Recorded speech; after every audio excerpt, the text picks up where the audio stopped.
Yeah, old school. That's what I'm talking about. Listen, this ain't for everybody. Some of y'all need to hear this.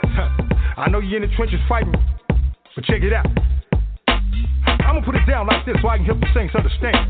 Everything you're going through is all part of the master plan. Or what? You thought cause you got saved everything was gonna be peaches and cream? You better wake up, son. Don't nothing come to a sleeper but a dream. Faith without works is dead. Read your Bible, you know what it says. He who don't work don't eat. Slackers don't get fed.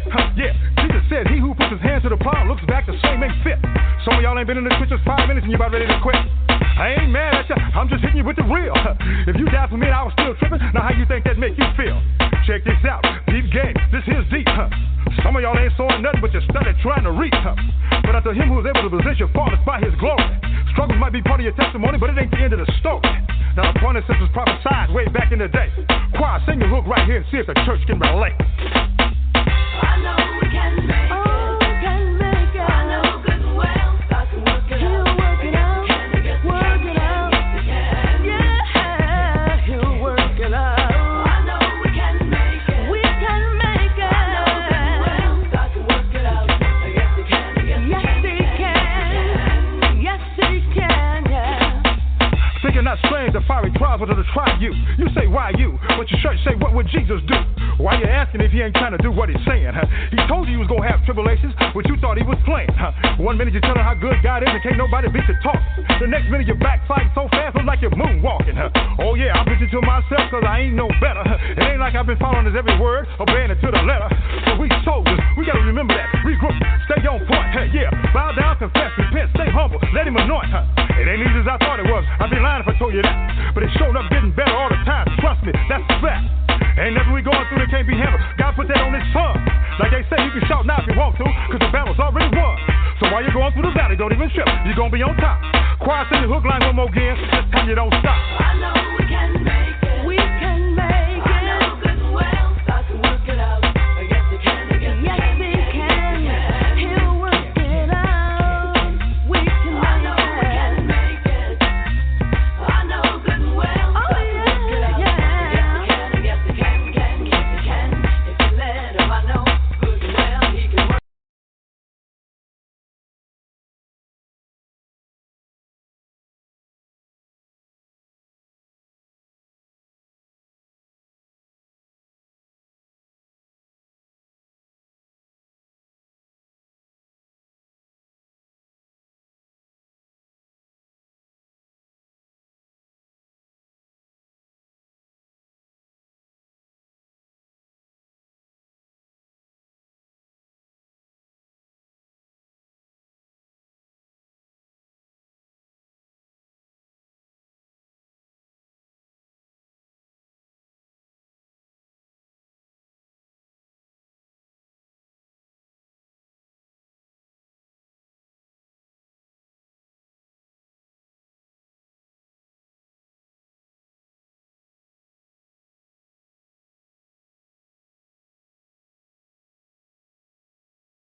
Hello?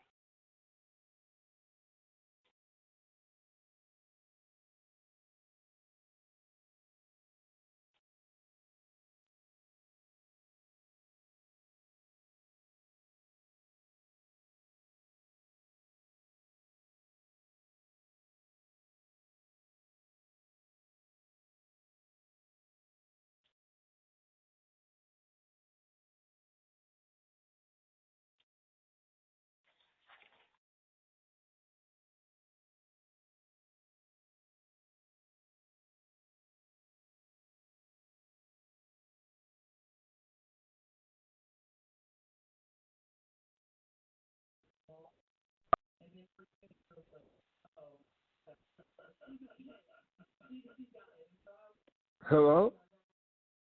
Yes, this is Brother Heru.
Brother Hu-roo. Hey, what's going on now? Oh man, I'm so sorry, man. I don't know what's going on with the switchboard today. It's acting super stupid. That's okay. It happens. Yeah, well, anyway, I got you now. That's right. That's the important part. Yeah, I got you now. Well, man, you got a very interesting history here and a very interesting journey, and I know it kind of chimes in right now with everything else that we're going on out there in this world platform today. I really like the topic. Do you really know who you really are? I mean, a lot of people don't. You know what I mean? You know, it's somewhat of a dual meaning as well. But what I'm trying to do with this topic is to really get us to tap in and begin to really search who we think we are versus who and what we really are. And that's what we're going to be talking about today. Well, let us get us going, because I would definitely like to talk about this because, like, you know, my introduction earlier, man, there's a lot of crazy stuff going on out there in the world, and people are running into each other, you know, like they're just mindless beings. Nobody is really thinking about anything, really. They think they are, but at the end of the day, you know, there's no value to any of it. Okay. Well, since we've started now officially, correct? Correct. Okay, so very good. So I need to protect myself by saying that I am reserving all my rights without prejudice according to UCC 1-308, and all the information that I'm providing today is for informational purposes only, and I am not an attorney, and I'm not giving legal advice. And therefore, any use of this information that I provide today, I am not taking any responsibility for it. It is up to you and the listeners to do their due diligence and their homework to verify the things that I'm talking about and use it at their discretion for their benefit. Fantastic. And now we can proceed forward. Also, let me add on to that one of the things that I read, that you were very proud of the fact that you had very little secondary education, and that everything that you're going to be talking about today and your thought has been basically self-taught. Is that correct? That is correct. And one, let me add to that, is that this information that I possess, I'm not claiming it as my information. I am simply sharing the information that's left by our predecessors, our ancestors, and those that have put in the work and the experience and lived through these things so that we can prosper forward in the future.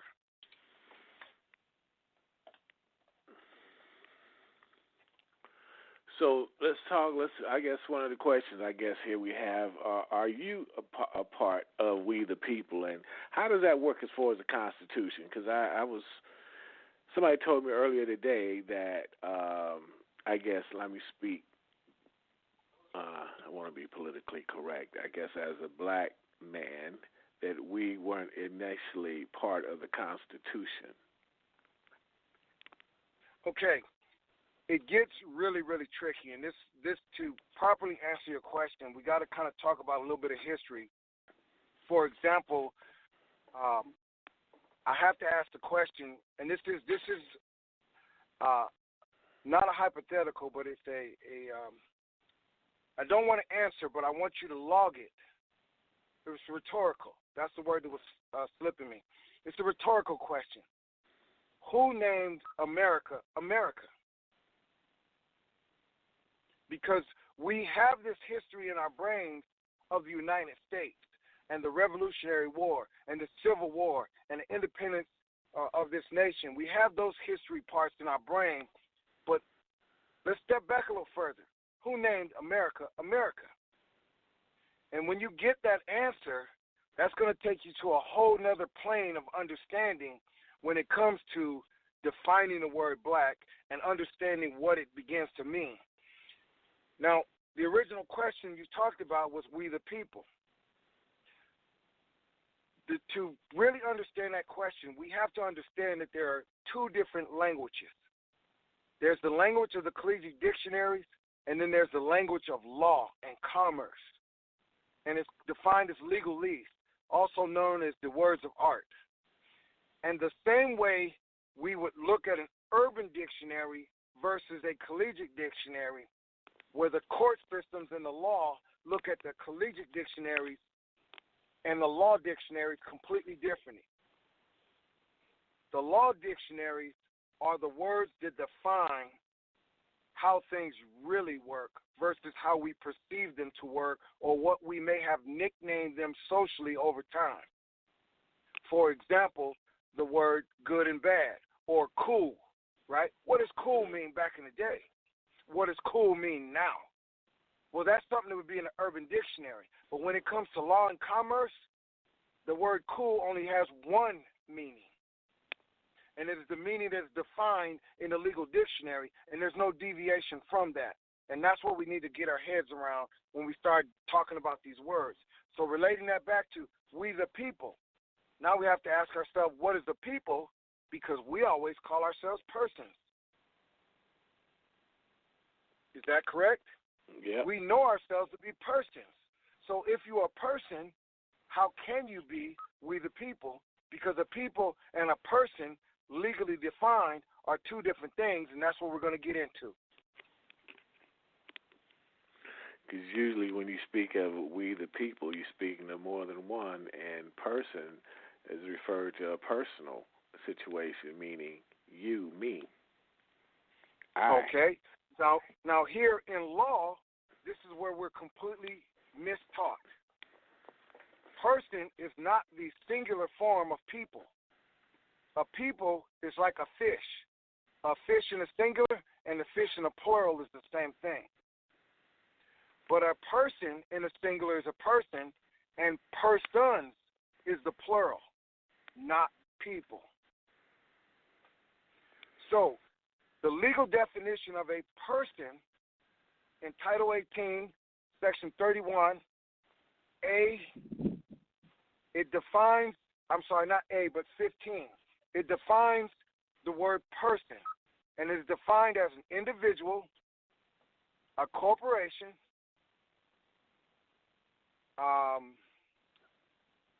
two more. It's slipping my brain right now because I'm not reading. I'm going from the top of the dome right now. But again, let me. It'll come back to me. But what I want you to do is actually look up the definition, and I do mean legal definition of the term person. You will find that it is completely different from a people. And the fundamental difference between a person and a people is that a person is property.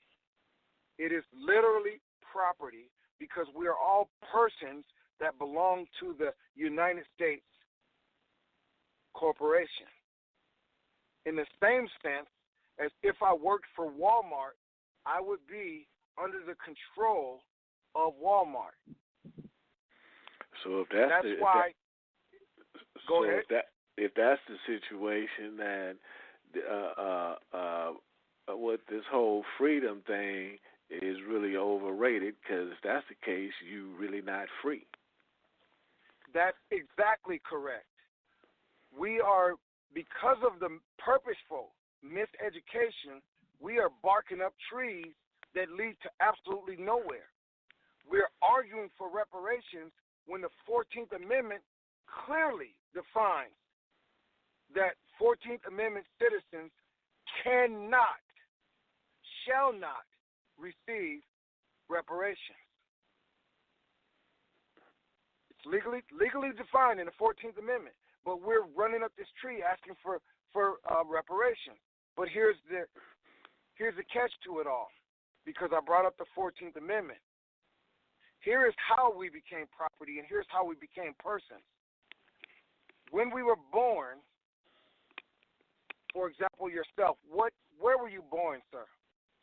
I was born in Texas. You were born in Texas. Is that the United States? Yes, it is. And I don't know how African American got in that, because I ain't never been to Africa, and I don't know any of my people that's been to Africa. Well, African American is not a place, but we've been tricked into thinking that that is our nationality, but it is not. Getting back to the original question, you were born in Texas. You said Texas was the United States.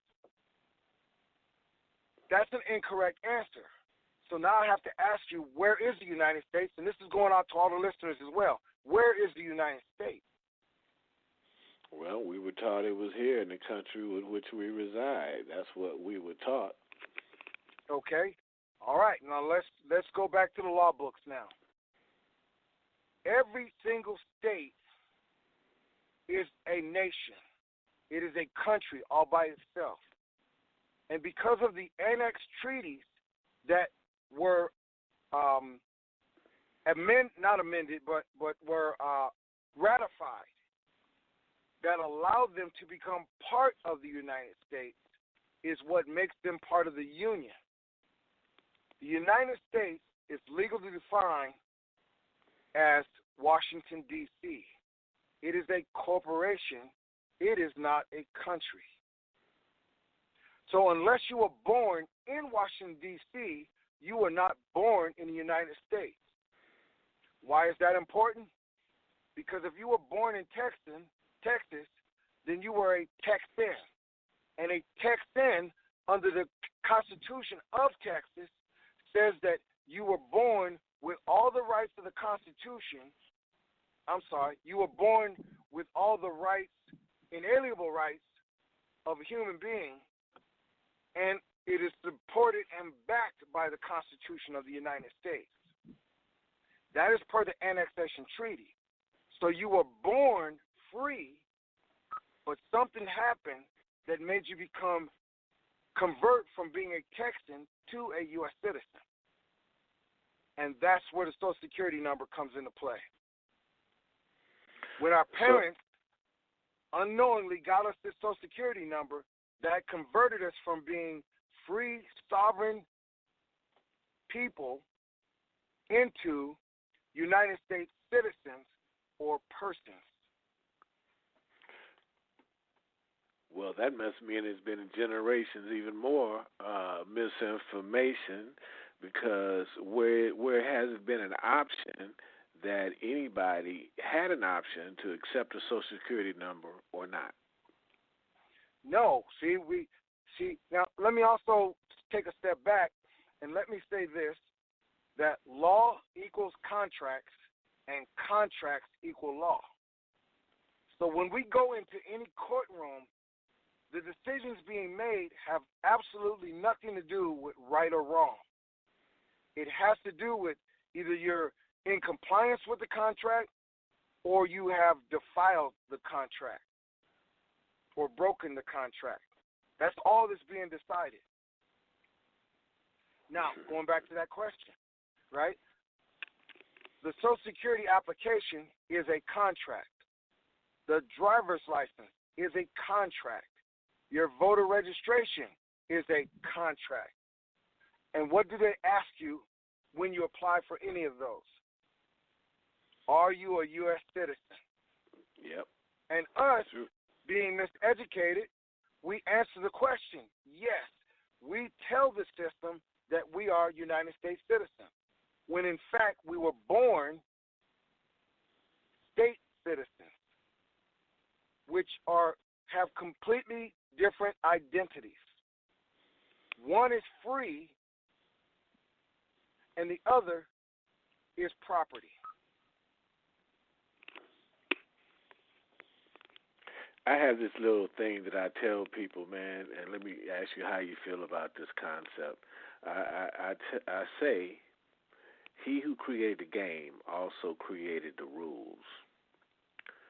That is absolutely correct. And I feel like this applies to everything, the great-grandfather of everything that we're talking about, the misinformation, on down the line to this. You know what I mean? So, I've always wanted, a big question I've had with myself, because I know if it's my game, I also make the rules, and you ain't going to never win. You know what I'm saying? Because it's my game. It's my game and my rules. Here's how powerful what you're saying is. every dispute is always settled where? In a court. Where are all games played? In a court. On a court. That's absolutely right. They're all played on a court. So all of this is just a game that has rules, but our big mistake is we're playing the game, but we've never read the rule book. Oh, wasn't allowed to read. Look, wasn't allowed to read the rule book. Back in the day, you're absolutely right. We weren't allowed to read the rule books because that's how they maintained control and the domination while they were enslaving us. But now, there's something that has happened. And we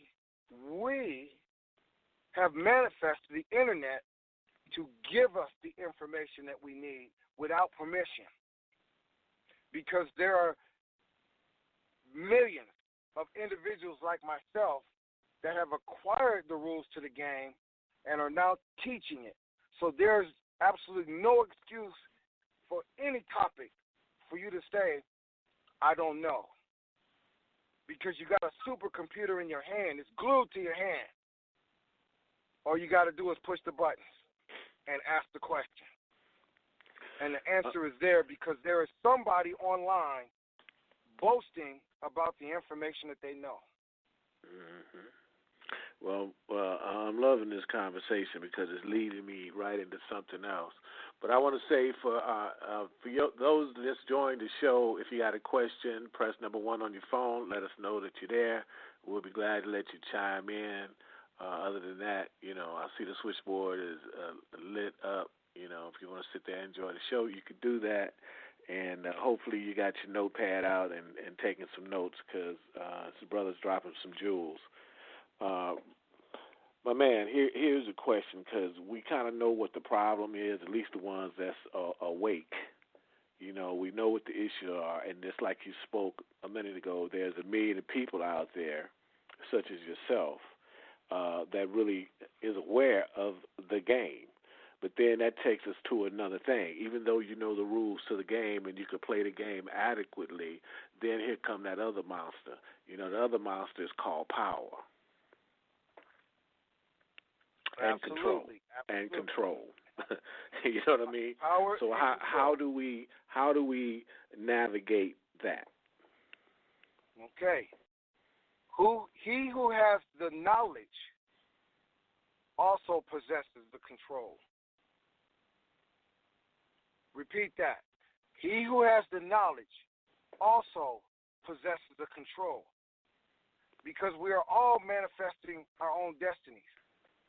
We are all co-creators in this existence.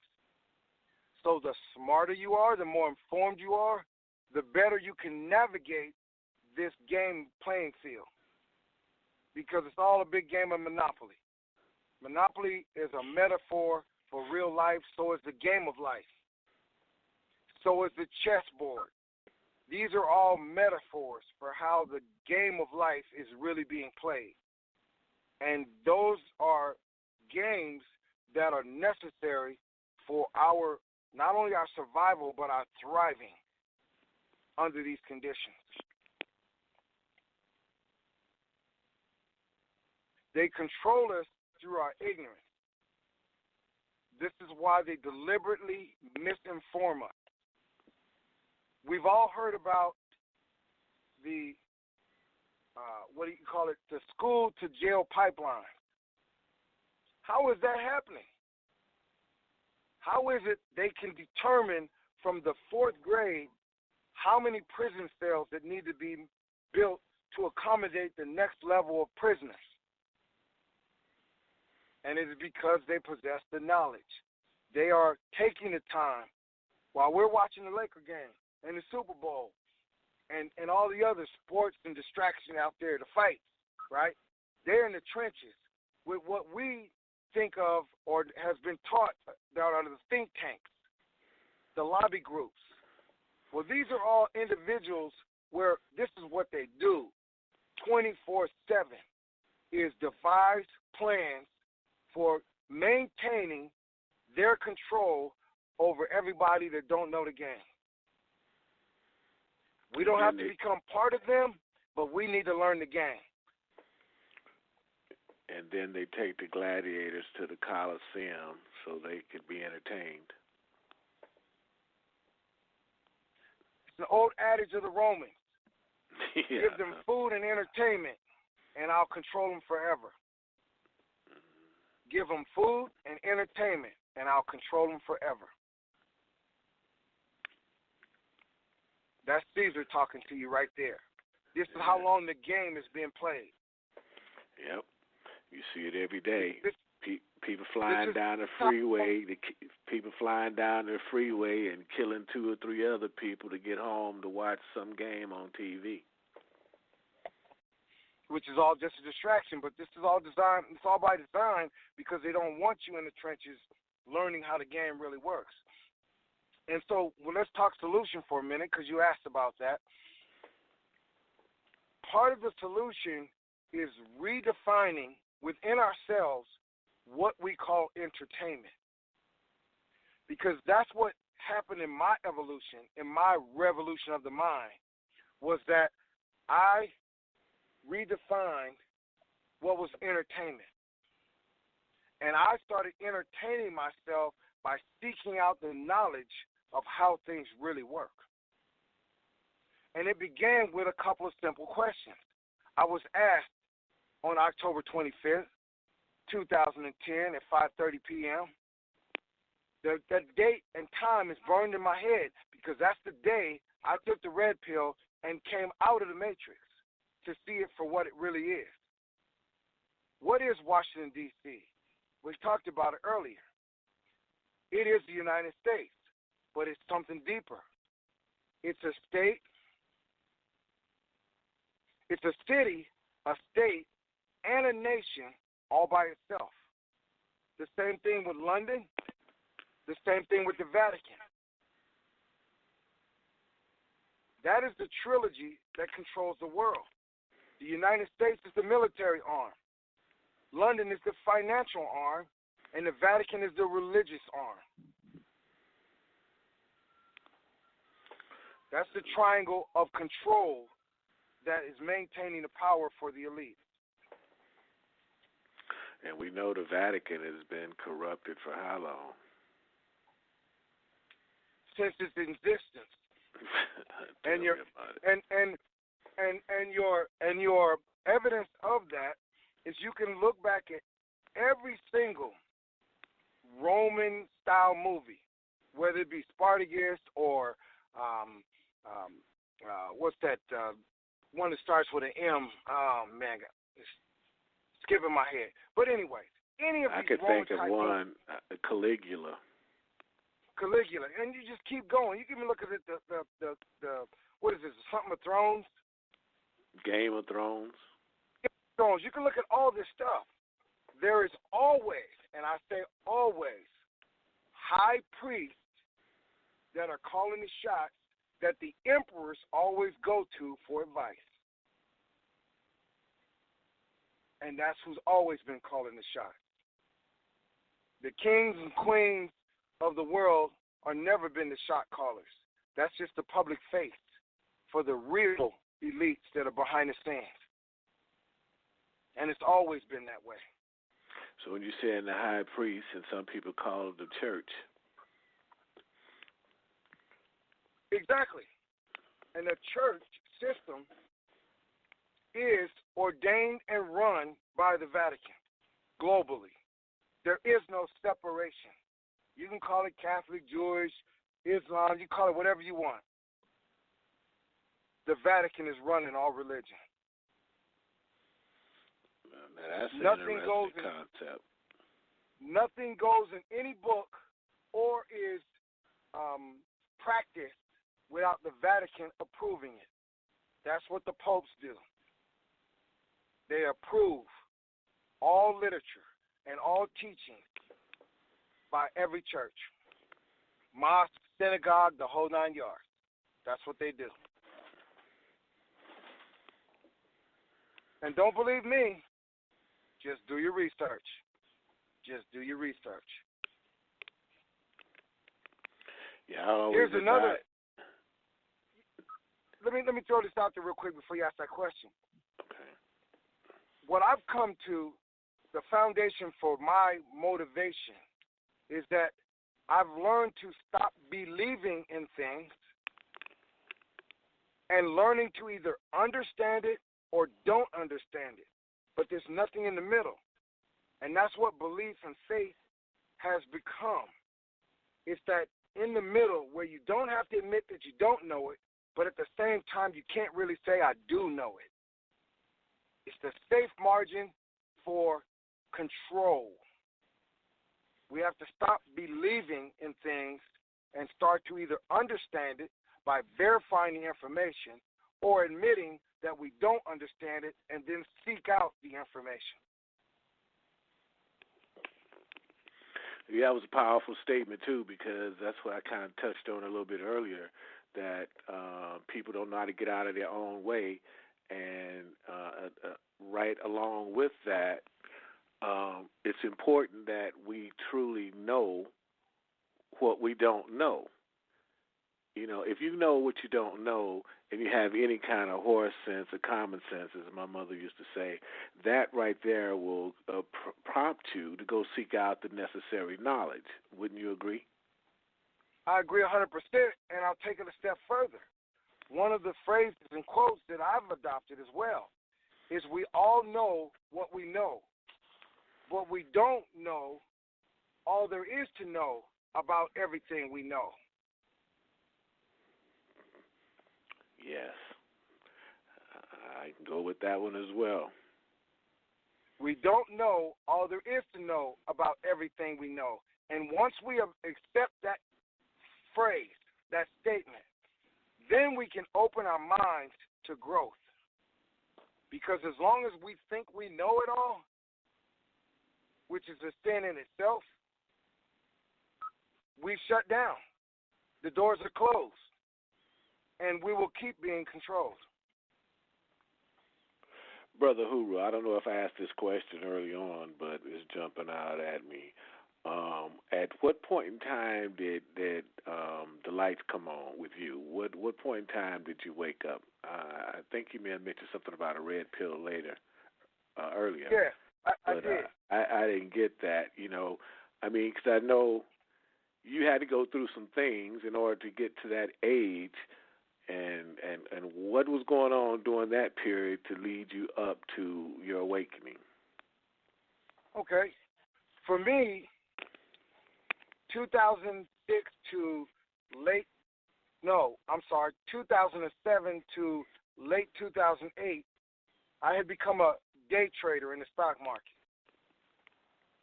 Had refinanced the house and used the equity in the house and started day trading, was making money, everything's going good. And then I started to realize in my studies of the system that this game is rigged. This ain't working the way it's being taught. You know, it's all kind of pump and dump schemes going on where they'll pump up this and pump it up, and everybody starts buying it. And as soon as everybody starts buying it, they start selling it. And you end up losing, right? And so I came to that conclusion, and shortly after I decided to get myself out of the markets, then the crash came crumbling down. September of 2008, all hell broke loose.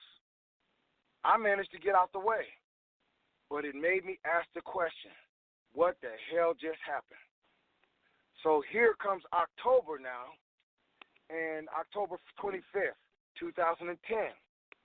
A group of my buddies called me up and said, dude, my boy here at work, he is talking about some stuff. You got to hear this, man, because I know you in the economics and you making money and all this stuff, but you got to hear what he's talking about. So I'm like, I'm all open ears. I'm ready to do this. So I go to the meeting, I sit down, and he starts asking questions like we're talking about now. What is Washington, D.C.? Who is and what is the Federal Reserve? What is your birth certificate? What does it mean? Why do you have a Social Security number? And what does it mean with your driver's license where you have all capital letters? They never taught you that's how you write in school, right? You have upper and lowercase letters. Capital letters are for the beginning of a sentence or in proper names. all the rest of the time it's going to be lowercase. So why is my name on the driver's license all capital letters? And the answer to that one specifically, because you need to know, that is your corporation, your legal fiction, your property that you are the United States property. That is your trademark logo. Just like Walmart has a logo. Your name in all capital letters is your trademark logo of your corporation that was created for you by the United States that made you be a person, and that's how they have authority over you, is because the United States has the right to regulate all commerce within its jurisdiction. And by you being a corporation, a person, they have the right to govern you. But we gave them that right. They didn't take it. We gave it to them because we, admittedly and voluntarily and intentionally, told them I was a U.S. citizen. But that goes back to one's ignorance, wouldn't you say? Exactly. Or the lack of knowledge, because I'm sure if blacks or minority, the minorities knew that they were doing that, they wouldn't have done it. I like how I love how you brought that up. I like you to just jump in the water right now. It's still kind of warm, and I want you to tell me what is the legal definition of a minority. A minority is the opposite, or should I say, the lesser part of a majority. Okay, that would be part one of the definition. Keep going. Oh man, shit. Well, I'm dead in the water then, because to me, if you're not the majority, then you fall into the minority category, because the middle don't count. Do you have any children? Yes, I do. Do you have any of minority age? Or are they all grown now? No, they grown now. Okay, but at one time, before they reached the age of 18, they were minorities. And so minority is predicated on age? Yeah, exactly. And competence. So again, here's how the word game has been played on us, is we're calling ourselves minority. So what are we telling the country when we call ourselves we're minority? We are, one, saying we're underage, and two, we're saying we're incompetent to handle our own affairs.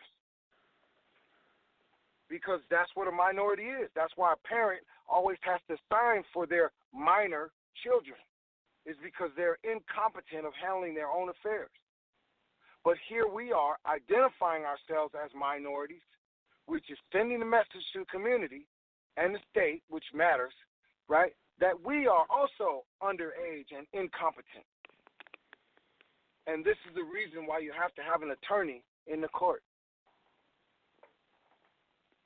Because we are legally minorities to the system until we tell the system, I am a majority. Man, I am so dying to ask you this question, man, because it's a political question. What is your views on this voting thing? Because I go back and forth with some people. Of course, a lot of my listeners are going to get me for this one, because they believe, well, yeah, it's mandatory that we vote, and our vote makes a difference. But I pose this question. You know, like we were speaking earlier, the people that create the game also made the rules. So with that, I'm saying, if I'm not individually responsible for tallying the vote, and I don't trust the people that's been elected to count all the votes, how do I know the votes are accurate? We got to take it a step further. That's an intelligent, critical thinking question to ask, and we have to do that more. Let's take it a step further. because there's two tiers to the whole voting system. We have the state and local voting system, and then we have the federal voting system. I want to start with the federal voting system because it's going to open up more eyes, and then we'll go to the state. Every election, every 4 years, you hear we're running for president. These people are running for president. In the first part of the election process, you have the primaries. What are the primary candidates searching for or trying to gain in that race, that part of the race?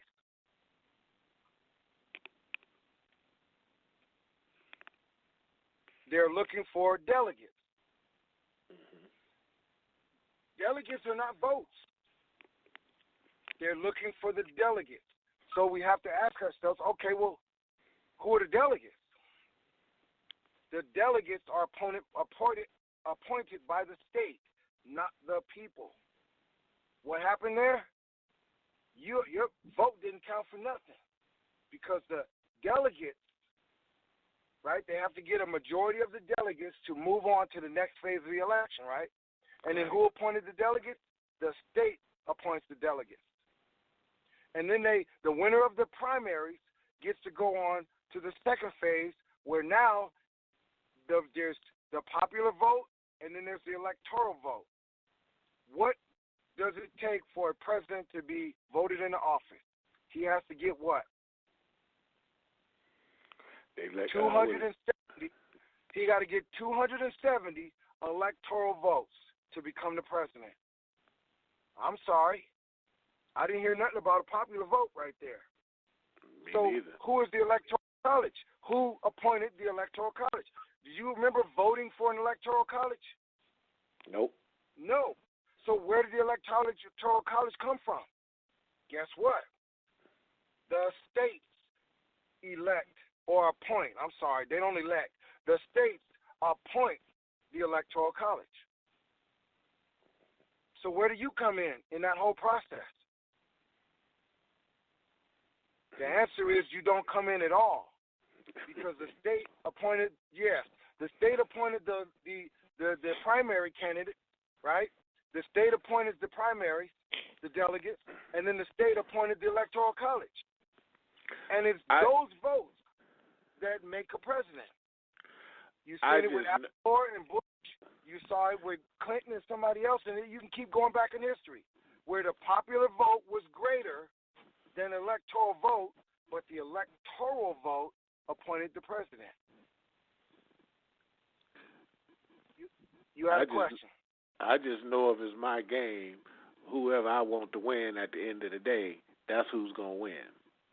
That's what I know. The moral of this story, that's correct. The moral of this story is that when it comes to the president, presidents are selected, not elected. And we have to get our heads around that. It's just a game. Right? Where do you go to vote at? You go to the what? To the polls, right? Yep. All right. Now, what do you see on the TV? We took a poll. What does that mean? We sampled a bunch of callers or a bunch of people, and we got a general consensus as to what people think. But what does it count for? Nothing. Right? It's just data. It doesn't create anything. And that's exactly what's happening at the polls when we go to vote. They're just getting a sample of our mood or our intentions so that they know how to spin the media and the networks and the information on how the president needs to behave based on the information we gave them at the polls. Now let's go to the state level. Go ahead. Go ahead. No, go ahead. I was just going to say, so let's go to the state level. On the state level, I think it's 75% of all the states now use electronic voting.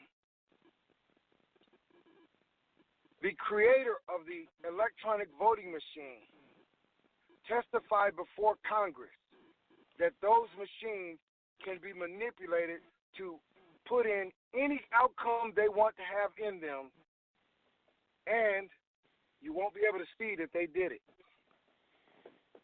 Because that's how they told him to design it. He testified before Congress. It is in congressional record that the voting machines are riggable. But 75% of all the states still use them. Why is that?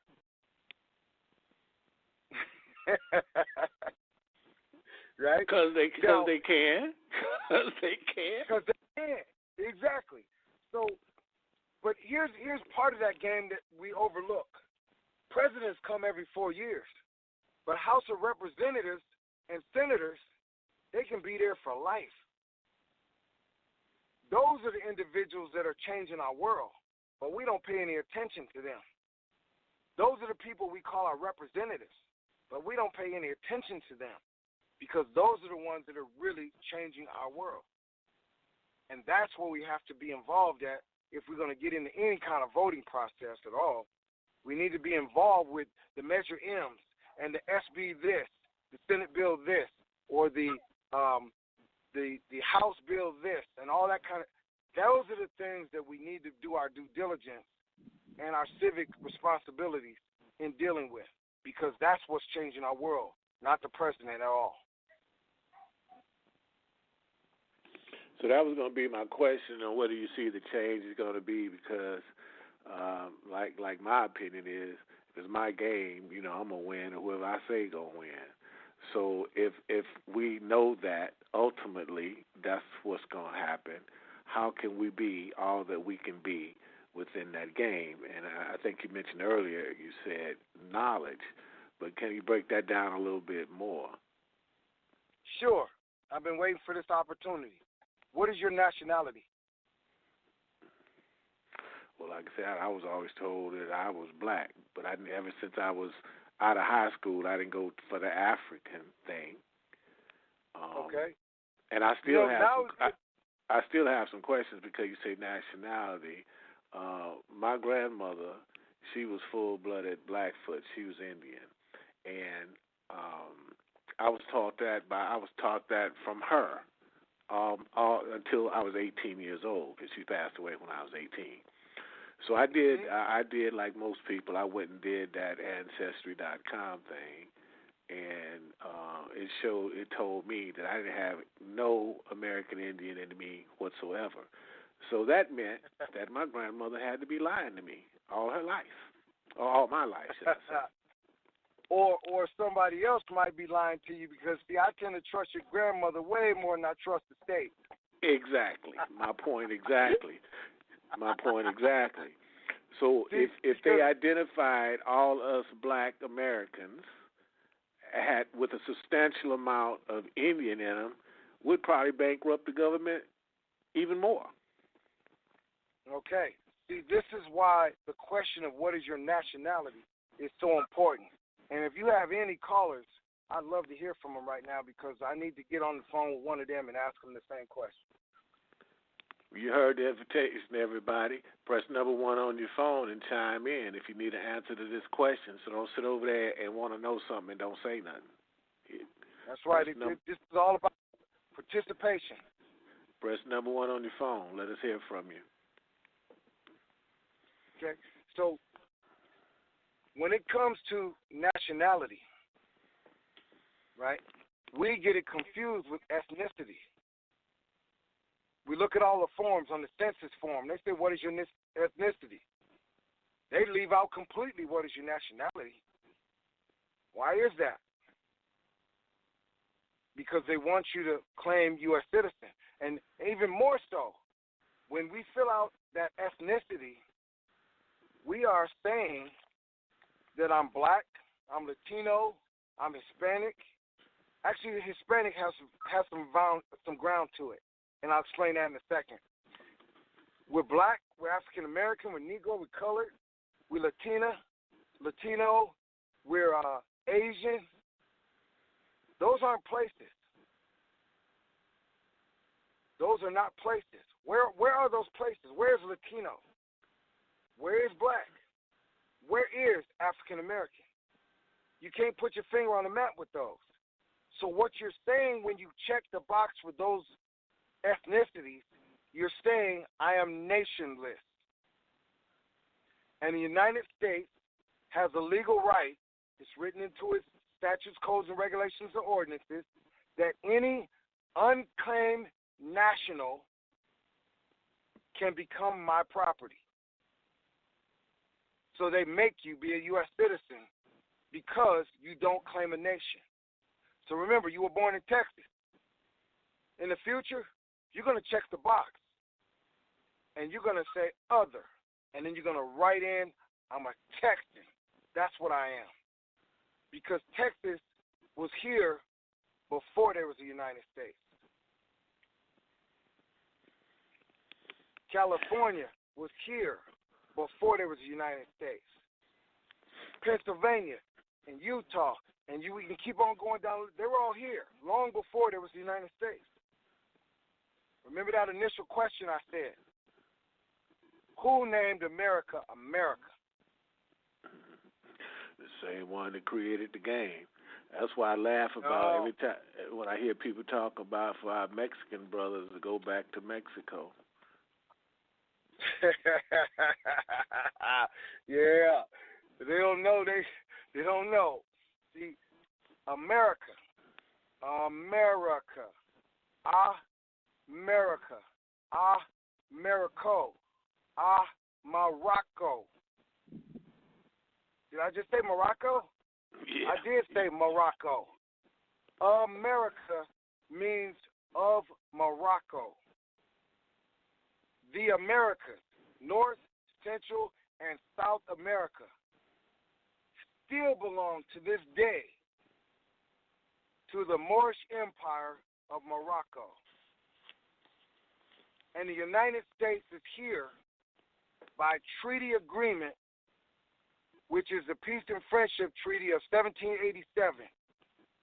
That's a treaty, an international treaty, which is supreme law.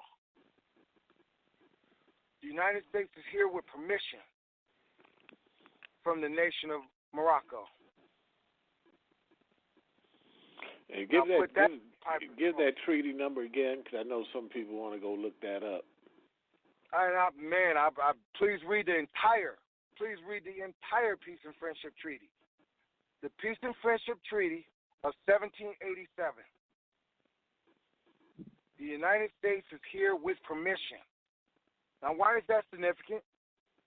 It's significant because who was the Moorish Empire? Some of us have heard of the Moors, but we don't really understand the Moors, and we don't know who the Moors were and where they lived and what was their empire. The Moors that question needs to be answered in research. The Moors were black, weren't they? You damn right they were. And we're taking a step further. Everybody born in America of color, the people of color born in America are the indigenous ancestors of the Moors. And we legally can claim all the rights in the Peace and Friendship Treaty because it applies directly to us. Now, remember back early in our conversation, I said to you that being a state citizen or a Texan was different from being a U.S. citizen.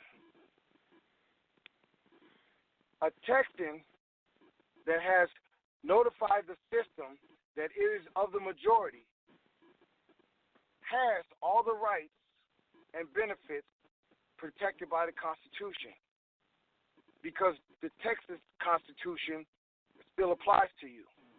And you have rights and benefits in that Constitution and is being protected by the United States Constitution. Meaning, you are free, you are sovereign, you have no ruler. You are the king. And the only crime you can commit is if you injure someone else or injure their property. or take their property. You hurt my horse, you steal my horse, or you hurt me, you have committed a crime. All the rest are statutes, codes, regulations, and ordinances that are created by the Corporation of the United States. And that only applies to the property of the United States. It doesn't apply to the free sovereigns of other nations.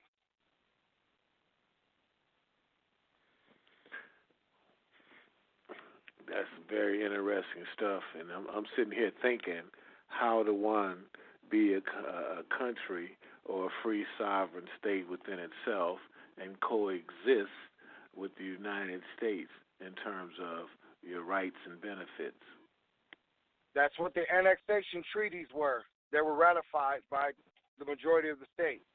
Before a state, which means corporation, but it also means, well, you got the state of and California's state, right? Two different things. One is the corporation, one is the actual land mass, right? Yeah, Each one of these nations went into contractual agreement with the United States to become part of the United States Union. The same way, Germany. Let me jump in here real quick, man, because we're down to like the last minute and a half of the show, I want to give you, man, time flies when you're really getting heavy, and I ask you to come back, but I want you to tell people how they can get in contact with you, where they can go get your books right quick while we still got a minute. Okay, I'm not a book writer. I haven't written any books, but I am going to give you some resources that I gravitate to. And one of them would be High Frequency Radio on YouTube. Another one would be Akiem L. Next one would be Deprogrammed Enlightener and Tex Mason. You want to get in touch with that brother yourself right there. Tex Mason. And then there's some really good books that I would recommend also. One would be Hardcore Redemption in Law, The Black Bible of Science, and lastly, the most important one, is Understanding the Science of Self. Because we're just we're just beginning to answer the question with who you really are. Right. We're just scratching the surface of it. We definitely going to have you come back, Brother Heru. And I also want to thank my friend, Ms. Dolores Potter Moore, for introducing us. And we're definitely going to invite you back, man, so we can continue that question, man, because I definitely know that you could definitely wake up a lot of people, man, and I appreciate you so much. Thanks for joining us. We're just getting started, brother. You're very welcome. Sir. And I look forward to coming back. Yes, sir. We definitely will have you back. Everybody, the show will be available in its entirety if you missed any part of it in a couple minutes, and it's available worldwide, so you have no excuse. It's on everybody's platform.